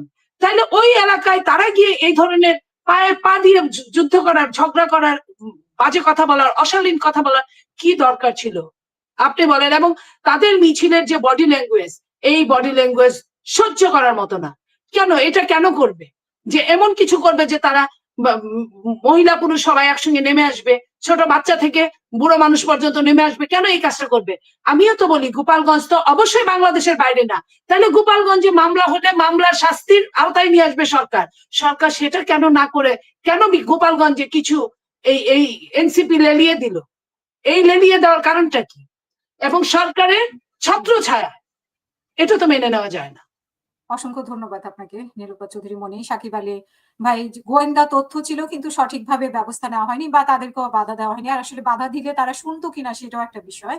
কিন্তু এখানে যেটা বলা হয়েছে, অনেকেই তুলনা করার চেষ্টা করে যে সেনাবাহিনী 3 আগস্ট বলেছে যে জনগণের উপর গুলি করতে চায় না, কিন্তু সেই সেনাবাহিনী গুলি করেছে, 4-5 জন নিহত হয়েছে, এরকম একটা প্রশ্ন উঠেছে। তো এটার সাথে এটা কি আসলে বলা যায়, তুলনা করা যায়? জি ধন্যবাদ। প্রথমত আমি তো ইউনূস সরকারের বিরাট সমালোচক। আমি মনে করি আজকে তো আমাদের সবচেয়ে বিখ্যাত বাংলাদেশের গতবার 50 বছর বা 70 বছরের সবচেয়ে বড় যিনি পাবলিক ইন্টেলেকচুয়াল জনাব বদরুদ্দিন উমর সাহেব, তিনি আজকে বলছেন যে বিএনপি হচ্ছে একমাত্র দল যারা প্রগতিশীল কথা বলতেছে। তো উনি বলতে চান যে উনি আশ্চর্য হয়ে যাইতেছেন আর কি যে বিএনপি কেন প্রগতিশীল কথা বলতেছে। উনি বলতেছেন যে এনসিপি এবং জামাত তাদের কথার মধ্যে কৃষকের কথা নাই, শ্রমিকের কথা নাই। হ্যাঁ, আমরা একটু আগে প্রবাসীদের কথা বলছিলাম না, সেটা নাই। সুতরাং আমি যেটা বলতে চাই যে এমনিতেই ইউনূস সরকারের, ডক্টর ইউনূসের মনে হয়, আমি যেটুকু মনে করি যে ডক্টর ইউনূসের প্রধান দায়িত্ব ছিল যে এই ছাত্রদেরকে বলা যে তোমরা কিন্তু দুর্নীতি করতে পারবে না। এবং উনি এটা না বলা, বরং আমার যেটা মনে হয়েছে যে উনি দুর্নীতি করতে দিয়েছেন, অথবা দুর্নীতি করার ব্যাপারে উনার তেমন কোনো জোরালো ভূমিকা আমরা দেখতে পাই না। এর মধ্যে অন্যান্য সামাজিক মাধ্যমে অন্যান্যরা বলেন যে এমনিতে ডক্টর ইউনূসের নিজস্ব টাকা পয়সা যেটা উনি লাভ করেছেন, যে অর্জন ওনার যে লাভ হয়েছে, তাতে যেটা বোঝা যাচ্ছে যে উনারা কিন্তু উনাদের আখের মানে উনাদেরটা ঠিক হয়ে গেছে। সামাজিক মাধ্যমে উনার সাথে আরো 8-10 জন উপদেষ্টার কথাও বলা হয়। সুতরাং এমনিতে আপনি জানেন যে আমাদের এখানে পুলিশের অবস্থা খুবই খারাপ। আমাদের এখানে আমি একটু আগে একটা ভিডিও দেখছিলাম যে 27 নম্বর রোডে আপনার চাপাটি নিয়ে ওপেনলি চলে যাচ্ছে, আপনার পুলিশের সামনে দিয়ে ছিনতাই করে চলে যাচ্ছে। সুতরাং আমাদের এখানে আমরা কিন্তু 1 বছরেও আমাদের আইন শৃঙ্খলা বাহিনী ঠিক করতে পারি নাই। আমরা 1 বছরের মধ্যে আমাদের শেয়ার মার্কেট ঠিক করতে পারি নাই, আমাদের অর্থনীতি ঠিক করতে পারি নাই, আমাদের কর্মসংস্থান ঠিক হয় নাই, কিছুই হয় নাই। আপনি জানেন, আপনি যে দিকেই তাকাবেন, হ্যাঁ, আমি আর ওইদিকে যাচ্ছি না, শুল্ক নিয়ে আলাপও করতে যাচ্ছি না, অন্যান্য আলাপও যাব না, কিন্তু প্রত্যেকটা জায়গায় আমি মনে করি যে উনাদের এক চরম ব্যর্থতা হয়েছে। ব্যর্থতা হয়েছে এটার কারণ এই না যে উনারা শিক্ষিত না, উনারা অতি শিক্ষিত, কিন্তু অতি শিক্ষিত হলেও উনাদেরকে দেখে আমার যেটা মনে হয়েছে সবসময় যে উনাদের কিন্তু রাজনৈতিক চিন্তা উনারা এর আগে করেছেন বলে মনে হয় না। রাজনৈতিক চিন্তা করলে উনারা এইভাবে কাজগুলো করতে পারতেন না। এমনকি আপনি যদি নুরুল কবির সাহেবের সাথে যদি ডক্টর ইউনূসের সাক্ষাৎকারটা যদি আবার ঘুরিয়ে দেখেন, তাহলে আপনি দেখবেন যে উনাকে যখন প্রশ্নগুলো করা হচ্ছিল উনি ঠিক মতো উত্তর দিতে পারছিলেন না, এবং উনার উত্তরগুলো থেকেই বোঝা যেত যে উনি কিন্তু আসলে এগুলো নিয়ে কোনো চিন্তা করেন নাই। এখন সেই হিসাবে আমি বলতে চাচ্ছি যে গোয়েন্দাদের নিয়ে আমরা অনেক কথা বলেছি। গোয়েন্দাদেরকে ঠিক করা, ওই হাসিনার দোসররা গোয়েন্দা বাহিনীতে বসে আছে বলে আমরাও জানি, আমরা যতটুকু শুনেছি সে ব্যাপারে কোনো চেঞ্জ হয় নাই। এবং আপনি জানেন যে আর্মির ভিতরেও উপরে টপ কমান্ডের মধ্যেও কিন্তু হাসিনা দোসররা আছে, সে ব্যাপারেও কোনো চেঞ্জ হয় নাই। সুতরাং আমরা কিন্তু একটা হাইব্রিড, হ্যাঁ, কিছু হাসিনা দোসর আপনার মিলিটারি ব্যুরোক্রেসিতে, কিছু আপনার সিভিল ব্যুরোক্রেসিতে, আবার এখানে এনসিপি, আবার এখানে যারা বিপ্লবের সাথে কোনো সম্পর্কই নাই সেই ডক্টর ইউনূস এবং তার কিছু দোসর তারা। সুতরাং এটা পুরো একটা হাইব্রিড অবস্থা এবং ব্যবস্থা। সেখানে আসলে কোনো একটা যে আপনার ঠিক মতো আপনি সরকারের সেবা পাবেন এটা চিন্তা করাই ভুল।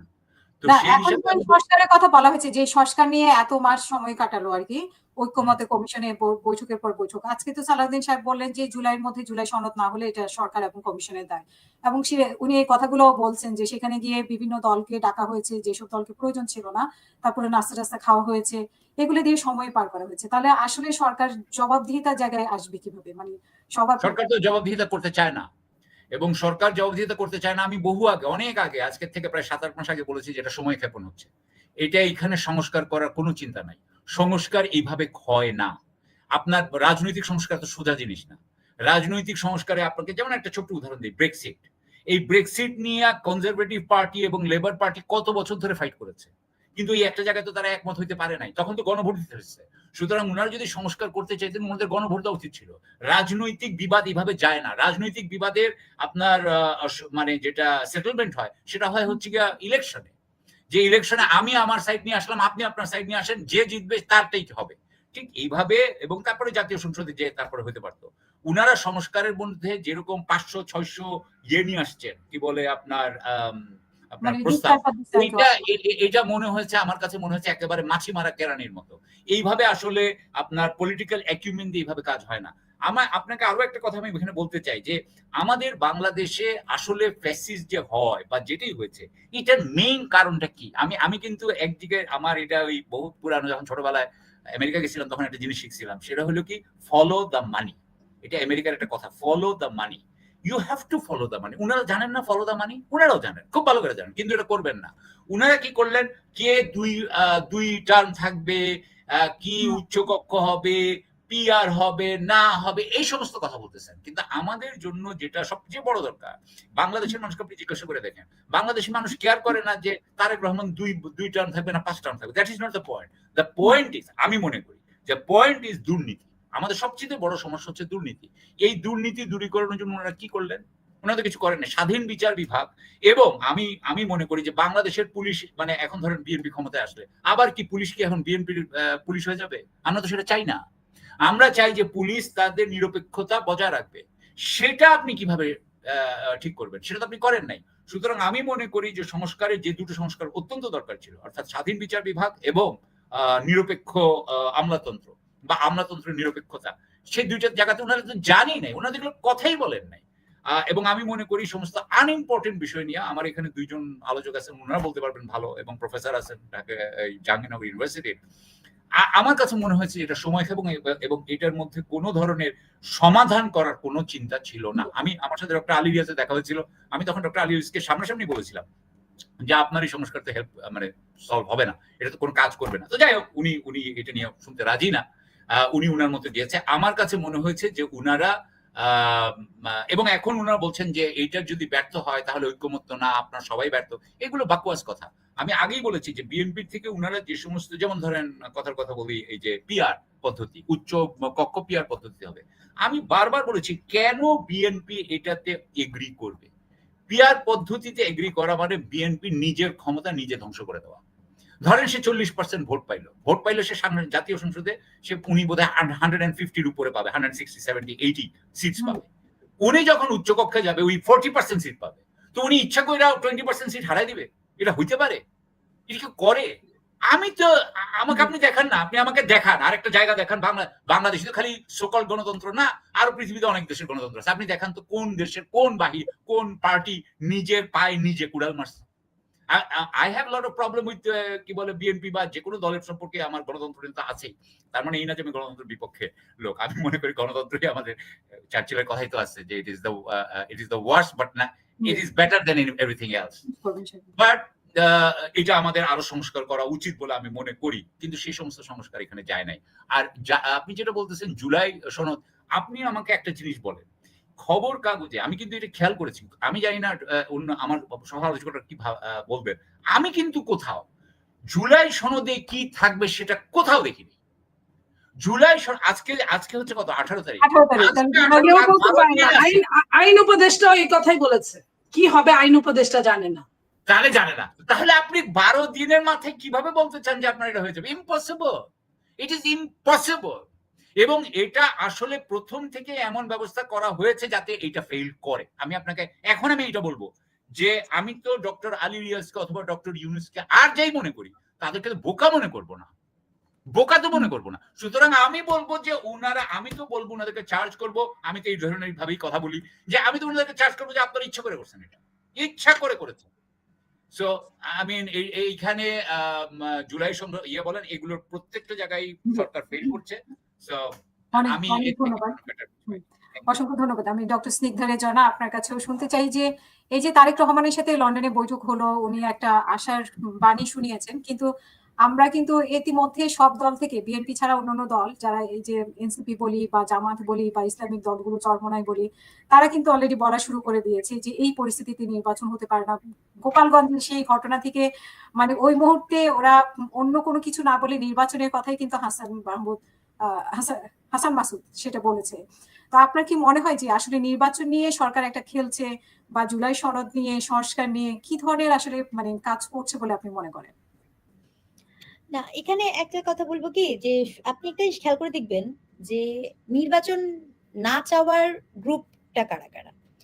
নির্বাচন হোক, মনে করেন একেবারেই নির্বাচন হোক, এটা প্রশ্নই আসে না চাওয়ার জন্য, সেটা কারা কারা চাবেন এবং কেন তারা চান না নির্বাচন হোক? তার কারণ হচ্ছে বাংলাদেশ স্বাধীন হবার পরবর্তী সময়ে বাংলাদেশের যে একটি পার্টি আছে জামাত ইসলামী, আপনি কি তার এন্টার টাইম অফ পিরিয়ডে সে কি কখনো এত মিডিয়া অ্যাটেনশন, এত কাভারেজ কখনো কি পেয়েছে? পায়নি। এই মুহূর্তে সবচেয়ে ক্ষমতাবান মানুষটি মানে দলটি কারা? হ্যাঁ, এই মুহূর্তে সবচেয়ে ক্ষমতাবান নেত্র নিউজের তাসলিম খলিল উনি বলছিলেন যে এই মুহূর্তে সবচেয়ে ক্ষমতাবান গ্রুপটার নাম হচ্ছে জামাত ইসলামী। কেন? চিফ অ্যাডভাইজার বলেন বা অন্যরা বলেন এরা কি জামাত ইসলামী না, এরা জামাত ইসলামী না। কিন্তু আপনার এই যে যত আমলা আপনি যদি যান বিভিন্ন জায়গাতে, কারণ এই মুহূর্তে দেশ চালাচ্ছে কিন্তু অ্যাকচুয়ালি আমলারাই সত্যিকার অর্থে। তো এই আমলাদের ম্যাক্সিমামই ইদার আপনি দেখবেন যে তারা ইদার জামাত ইসলামীর লোকজন একদম টপ টু বটম আছে, অথবা বিএনপির বেশ কিছু মানুষজন সেখানে আছে। এখন এই যে জামাত ইসলামী যেই সুবিধাটা এই মুহূর্তে পাচ্ছে, এই সুবিধা কি সে নির্বাচন হলে পাবে? উত্তর হচ্ছে না। এনসিপির ক্ষেত্রে তো এখন মনে হয় এমন ভাবে কথা বলতে হয় যে কি বলবো, মানে হতাশা কাজ করে, যাদের কাছ থেকে প্রত্যাশা ছিল তাদের কাছ থেকে হতাশা কাজ করে। এনসিপির গড়ে ওঠার জন্য 43,000 ডকুমেন্ট নাকি তারা জমা দিয়েছে, দিয়ে তারা এসির ফিল আপ করতে পারেনি এখন পর্যন্ত, প্রতীক কনফার্ম হয়নি তাদের। তো সে তো ইলেকশনের জন্য মানসিকভাবে প্রস্তুতি গ্রহণ করার সুযোগ হয়নি তার এখনো। সে যে একটা প্রতীক চাবে সেটাও তার গ্রহণ হয়নি, তাহলে সে কেন চাবে না? চরমনাই খালেদ ভাইয়ের শোতে যেয়ে বলেছেন যে বাংলাদেশ শরিয়া ভিত্তিক রাষ্ট্র হবে এবং বাংলাদেশ আফগানিস্তান বানিয়ে ফেলবে। এটা ওনাদের এজেন্ডা, মানে দারুণ এজেন্ডা। ঠিক আছে, গেল। তো ও কেন চাবে? ও কি এখন পর্যন্ত কনফার্ম হতে পারছে? না, এখনো কনফার্ম হতে পারেনি। আরেকজন তো সার্বক্ষণিক ভাবে সকাল বিকাল কোনো সময় চাবেই না বাংলাদেশ কোনো একটা স্থিতিশীলতার মধ্যে দিয়ে আসুক, সেটা হচ্ছে বাংলাদেশ আওয়ামী লীগ। কারণ বাংলাদেশ এই মুহূর্তে পলিটিক্যালি স্থিতিশীল হওয়া মানেই হচ্ছে তার জন্য এটা পলিটিক্যালি ডিসক্রেডিট, সে এটা চাবে না। তাহলে এই পরিস্থিতিতে ইলেকশনটা চায় কে? ইলেকশনটা চায় হচ্ছে রাজনৈতিক দলের মধ্যে বিএনপি এবং কিছু বামপন্থী দল। এটা একদম চরম সত্য কথা। নাগরিকরা কি চায়? দেখেন, আমি একটা কথা বলি, যদি গত 1 বছরে 3,000-এর উপরে মানুষ না মারা যেত, যদি গত 1 বছরে মবক্রেসি না হতো, যদি গত 1 বছরে মানুষের জানমালের নিরাপত্তা থাকতো, তাহলে নাগরিকরাও কিন্তু আসলে নির্বাচন চেত না। কিন্তু 1 বছরে পরিণতিটা এমন ভাবে হচ্ছে যে এখানে কোনো মানুষের কোনো জানের নিরাপত্তা নাই। মব তো কি বলবো, মানে পুরোপুরি রাষ্ট্রীয় পৃষ্ঠপোষকতায় মব করা হয়েছে। আমি লাইনটা আবার বললাম, রাষ্ট্রীয় পৃষ্ঠপোষকতায় মব করা হয়েছে। তার অনেকগুলো উদাহরণ দেওয়া সম্ভব।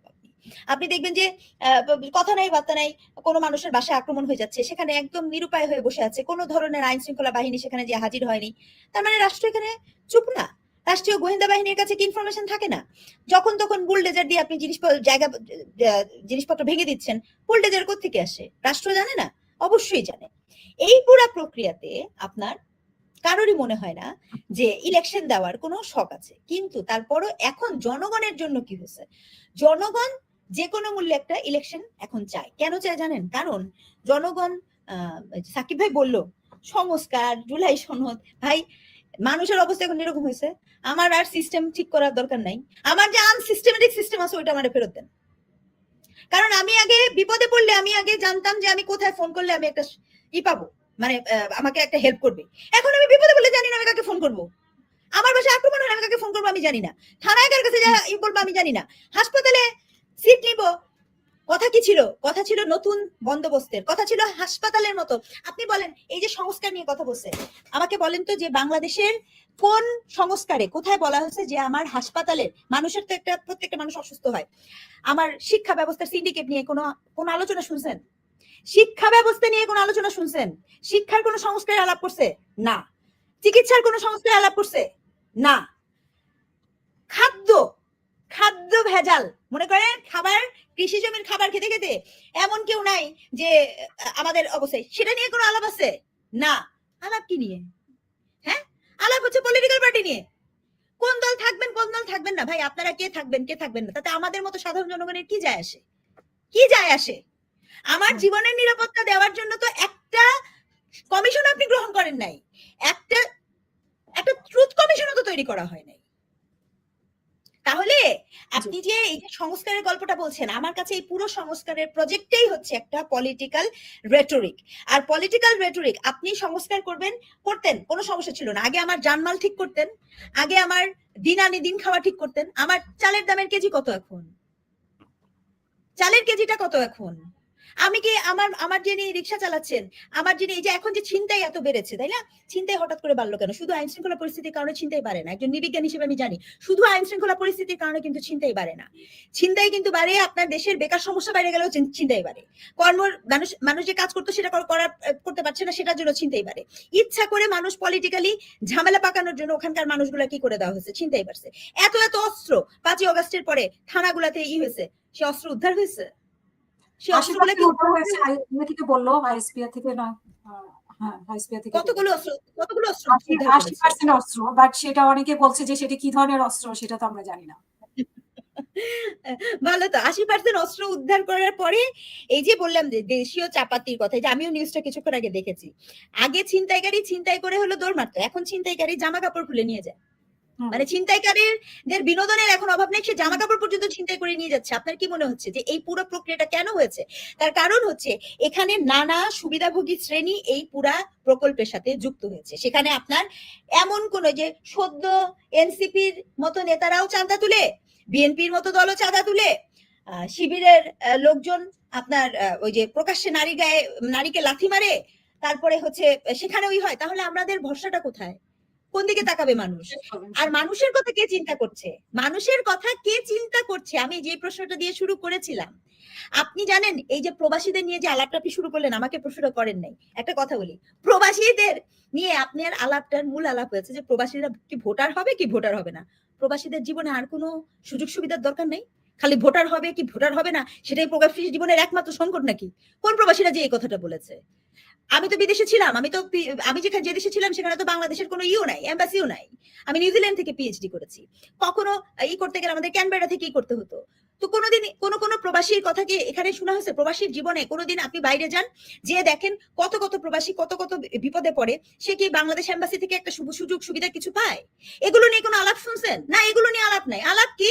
প্রবাসী ভোট হবে কি ভোট হবে না। আর কত মানুষকে নিয়ে রাজনীতি করবেন? তাহলে এখানে জনগণের সংস্কার, শিক্ষার সংস্কার নাই, খাদ্যের সংস্কার নাই, চিকিৎসার সংস্কার নাই, মানুষের অধিকার। একটা ইনস্টিটিউশনকে আপনি ফাঁকা করার কথা। আমি থানায় যাব, আমার একটা অন্যায় হয়েছে, অপরাধ হয়েছে, আমি থানায় যাব, থানায় যাওয়ার জন্য আমার কোনো নেতাকে ফোন ঘুরানো লাগবে না, আমি ডিরেক্ট পুলিশের কাছে যে আমার সেবা চাবো, এটা আমার অধিকার হওয়ার কথা ছিল। এই সংস্কার হয়েছে না? হয় নাই তো।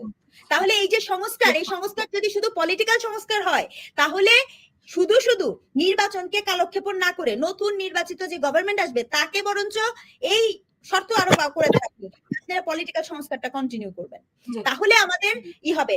মানুষকে একটু শান্তি দেন, বাংলাদেশের মানুষকে শান্তি দেন। আরেকটা কথা আমি বলে শেষ করব, বাংলাদেশের সবচেয়ে বড় সংকট বাংলাদেশের নেতৃত্বের সংকট, কথাটা মনে রাখবেন। বাংলাদেশের পলিটিক্যাল পার্টিতে, বাংলাদেশের যে কোনো পলিটিক্যাল পার্টিতে নেতার যে একটা ভিশন থাকে, নেতার যে একটা দূরদর্শিতা থাকে, নেতাকে যে চিন্তা করতে হয়, এই যে লিডারশিপ, 1971 সালে 4-5 লেয়ারে লিডারশিপ ছিল। 1971 সালে আপনার বঙ্গবন্ধু শেখ মুজিবুর রহমান বলেন, চার নেতা বলেন, তারপরে ভাসানী বলেন, তারপরে আপনি এসে আমাদের জিয়াউর রহমান বলেন, এই যে দেখেন লেয়ারে লেয়ারে নেতৃত্ব ছিল। আজকে নেতা কোথায়? কোন দলে কোন নেতা আছে? নেতা কই? দেশের নেতৃস্থানীয় মানুষ কোথায়? এই নেতৃত্বের সংকট যতক্ষণ না সমাধান না করতে পারবেন, রাষ্ট্রের উন্নতি হওয়া সম্ভব না। এক তারেক জি এখন বাংলাদেশের সকল মানুষের একমাত্র হোপে পরিণত হয়েছে, কারণ মানুষের হাতে কোনো অপশন নাই।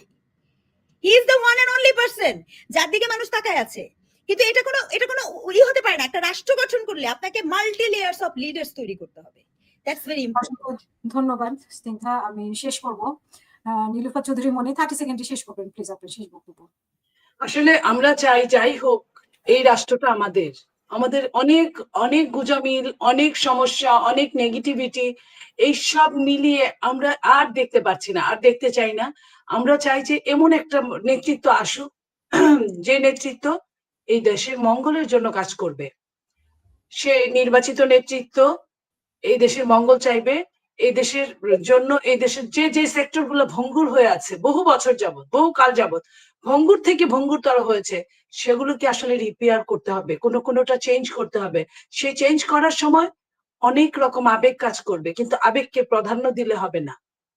আইন সবার জন্য সমান, আইনের অনুশাসন হোক সবার জন্য সমান, এবং যে অপরাধ করবে অপরাধীকে টুডে অর টুমরো এই দায় তাকেই নিতে হবে, এবং এই দায়ের শাস্তি তাকেই বহন করতে হবে। এটা যদি রাষ্ট্রের আর কিছু লাগে না, মাত্র কয়েকজন সৎ মানুষ, মাত্র কয়েকজন মেধাবী মানুষ থাকলে একটা রাষ্ট্রকে অনেক দূর পর্যন্ত নিয়ে যাওয়া যায়। আমরা এই সৎ এবং মেধাবী মানুষগুলোর দিকে আমরা দৃষ্টি দিয়ে আছি। অসংখ্য ধন্যবাদ নীলুফা চৌধুরী মনে। সাকিব আলী ভাই শেষ করবেন প্লিজ আপনার শেষ বক্তব্য আজকের অনুষ্ঠানের জন্য 30 সেকেন্ড। আমি খালি একটা কথা বলবো, ডক্টর স্নিগ্ধা রিজওয়ানার সাথে আমি একটু সহমত পোষণ করে একটা কথা বলবো। ইদানিং ঢাকায় অনেক বৃষ্টি হয়, সারাক্ষণই বৃষ্টি চলে। বৃষ্টির সময় আপনি বা বৃষ্টির পরে যখন বৃষ্টিটাকে ছেড়ে দেয়, আমি একটু যখন বাইরে যাই, আমি তখন ওই আমাদের যারা রিক্সাওয়ালা ভাই আছে না, তাদের চোখের দিকে তাকাই, তাকানো যায় না। বিশ্বাস করেন, আমি হয়তো হাঁটার জন্য বের হয়েছি, আমার তখন রিক্সা ওঠার দরকার নাই, আমি হয়তো পার্কে যেতে চাই, কিন্তু তাদের চোখে মুখে, এবং তারপরে কি জানেন, এই রিক্সাওয়ালাদের সিগারেট, চা বিক্রি করে হচ্ছে, কিছু ছোট ছোট চায়ের দোকান থাকে, তাদের যে কি খারাপ অবস্থা, তারাও এক এক সময় বলে যে স্যার অবস্থা খুব খারাপ। সবার আসলে আমাদের এই যে যেটা বলছিলেন যে আসলে ছিনতাই বেড়ে গেছে, আমাদের এখানে মানুষ খুব খারাপ অবস্থায় আছে, গরিবরা। এইটা ব্যাপারের এনসিপি কিছু ভাবুক। আমাদের আসলে সত্যি কথা হচ্ছে শিক্ষা, আমাদের অর্থনীতি, আমাদের এই যে আপনার চিকিৎসা, আমাদের এখানে যে ভেজাল করে যে মানুষের কিডনি ধ্বংস করে দিচ্ছে, লিভার ধ্বংস করে দিচ্ছে, এগুলো নিয়ে কথা বলো। জনগণের জন্য পলিটিক্স করুক, এই ক্ষমতায় যাওয়ার জন্য যাতে পলিটিক্স না করে। এটুকু বলে শেষ করতে চাই। ধন্যবাদ। অসংখ্য ধন্যবাদ সাকিব আলী আপনাকে, এবং ডক্টর স্নিগ্ধা রিজওয়ানা শেষ করবেন প্লিজ আপনার শেষ বক্তব্য আজকের অনুষ্ঠানের জন্য। শেষ করার ক্ষেত্রে আমার এতটুকুই বলার আছে যে আসলে যে কোনো অর্থে যত তাড়াতাড়ি সম্ভব আমরা একটা এই মুহূর্তে সমস্যা সমাধান চাই। আমাদের জনগণরা ভালো নাই, দেশটা ভালো নাই, একটা বছর অনেকটা সময় অনেক ক্ষতি হয়ে যাচ্ছে, মানুষের জীবনমান অনেক নিচে নেমে যাচ্ছে, ইকোনমির অবস্থাও কিন্তু ভালো না, অভ্যন্তরীণ বাইরের বিনিয়োগের অবস্থাও কিন্তু ভালো না, দেশটা ভালো নাই।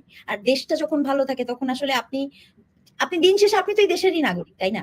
কাজে এটা আমাদের বোঝাটা খুবই জরুরি যে আমার দেশ ভালো না থাকলে আপনি ভালো থাকতে পারবেন।